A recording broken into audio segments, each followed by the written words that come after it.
Let me back up here and ask this. Do you need to be out in the morning? It's funny. I mean, some of the local fly shops will tell you, hey, wintertime, don't worry about it. You know, those trout are going to be most active when the water warms up, the sun warms up the water. Just get out like 11, 12, maybe even 1 o'clock. You'll be good. You know, get a few hours of fishing in. Do you guys feel that way? If you're able to go out in the morning, go out in the morning. Right. Mm-hmm. We already touched on this earlier, but the sun is still a factor in the wintertime.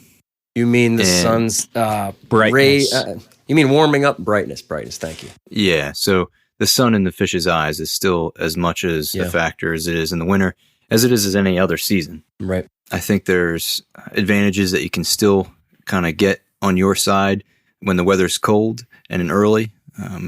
I often find that morning fishing in the winter can often be quite good. Yes. And sometimes once that sun comes out, it shuts down. And then that's when everyone else shows up and they're thinking, man, it's so slow in the winter.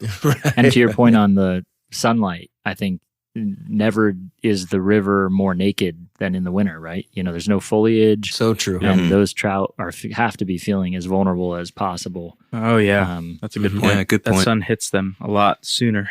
Big time. Than it does. Nowhere to hide. Yeah. Yep. Look for the pine trees. Yeah, I mean, we're early in the winter. I guide up until Christmas every year. And then, of course, I fish after Christmas. Anyway, I spend a lot of mornings on the water going into the afternoons. And I promise, I have better action in the morning than I do the afternoons. I think people want to tell you that, hey, just go out in the afternoons because it's easier.